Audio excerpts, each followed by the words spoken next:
रामदास कदमांनी ज्या भाषेत आमच्या पालकमंत्र्यांबद्दल वक्तव्य केली, तर मी रामदास कदमांना सांगेन की आपण आमदार होता, आपण मंत्री होता, आपण आमदार असताना मंत्री असताना काय केलात? उगाच कोणावरही टीका टिप्पणी करायची आणि आपलं नाव करून घ्यायचं, अशा प्रकारचं ह्या ठिकाणी चालणार नाही. आमचे पालकमंत्री तुम्ही जरी रामदास कदम या आमच्या सिंधुदुर्ग जिल्ह्यामध्ये यावं आणि हा हायवे बघावा कशा प्रकारचा आहे तो. तुमचा हायवे काय होत नाही? तुमचे ठेकेदार का पडतात? याचा शोध पहिला तुम्ही घ्या.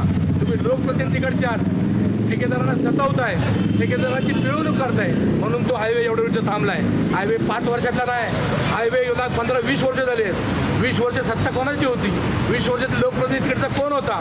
तुम्ही मंत्री होतात, आमदार होतात, काही केलं नाही आहे. काही न केलेलं खापर दुसऱ्याच्या अंगी फोडायचं, अशा प्रकारे तुमचे वक्तव्य आहे.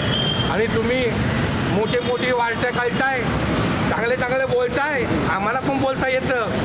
अशा प्रकारचं बोलू नका की हायचे पोया आणि ते आपले ढाकून ठेवून आपलं पोया.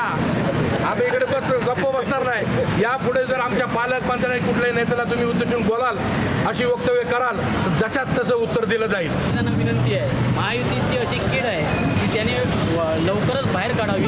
त्यामुळे महायुतीला कुठेही ठिणगी पडता नाही अशी भूमिका आम्ही मुख्यमंत्री साहेबांकडे मांडतोय की मुख्यमंत्र्यांनी अचानक पक्षातून हाकलून द्यावं, ही एक आमची विनंती आहे.